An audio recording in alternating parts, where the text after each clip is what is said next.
this in a little while, but we have Hero IRL, which means hero in real life. And this week we have Green Bay Packers linebacker Oren Burks. Now, he was the winner of the NFLPA's Community MVP Award.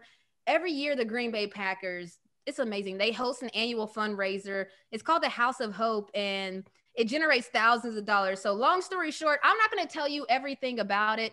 I'm going to let Oren tell you about it, but shouts to the Green Bay Packers and shouts to Oren Burke, Hero IRL. All right, so Oren Burks, this is my third year in the league. I play linebacker for the Green Bay Packers. Yeah, so kind of goes back to my rookie year. I'll go back a little bit even further. So throughout college, I was very involved in a lot of different things off the field, but always wanted to make my platform just bring it for good. So I brought that on, and going into my my professional career. And my rookie year, I was really trying to figure out ways that I wanted to give back to the community. So for me, I wanted to see what guys in the locker room were already doing. I was actually invited to a gala by Mike Daniels, who was hosting an event with House of Hope, which is the organization I partnered with later on. So he hosted the event my rookie year. The year after that was another wide receiver. So it's kind of been passed down. So going into my third year, they asked me and my wife if we would be open to hosting the event. And obviously with COVID, it was hosted virtually. So it looked a little bit different than it had in years past, so we had to kind of adjust and find different ways to bring funds towards House of Hope. So their mission is to help women and children experiencing homelessness in the Green Bay area. So they kind of help them transition to get back on their feet, find jobs, find housing after they transition out of the home.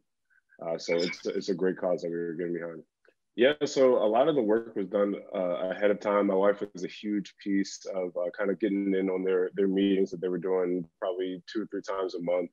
I was kind of on the back burner, I'm not gonna lie. Like she did a lot of the organizing in terms of just reaching out to donors that they've had at the event in the past. And when you think about the gala that was supposed to be like the main event, that's kind of what they've done in the past. And moving forward, we had to find creative ways that we can kind of bring in outside donors, other people that might be interested in the cause. So we took to social media. We did a challenge within the linebackers group to see who could raise the most money for House of Hope.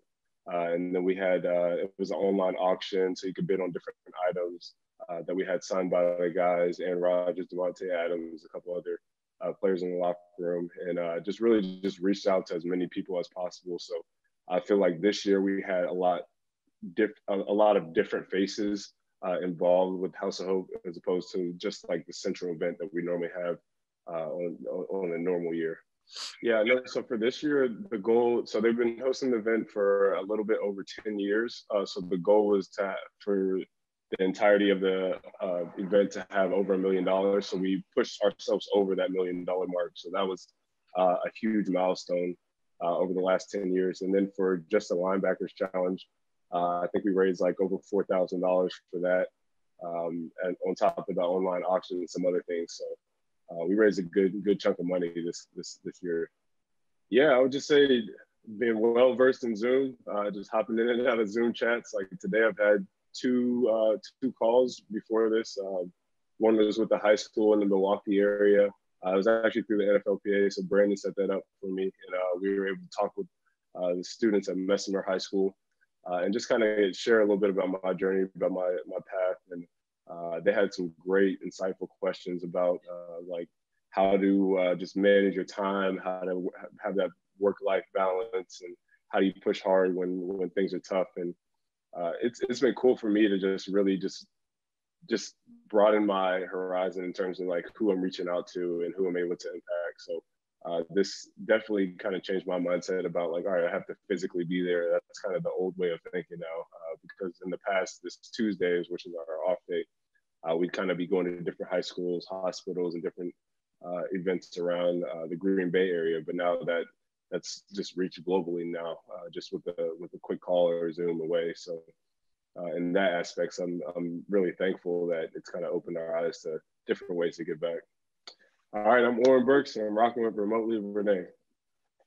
Shouts to Oren for not only getting involved, but also getting his teammates involved. That's not as easy as it sounds. I know that you guys probably think that, oh, yeah, of course, if I do it, my teammates do it.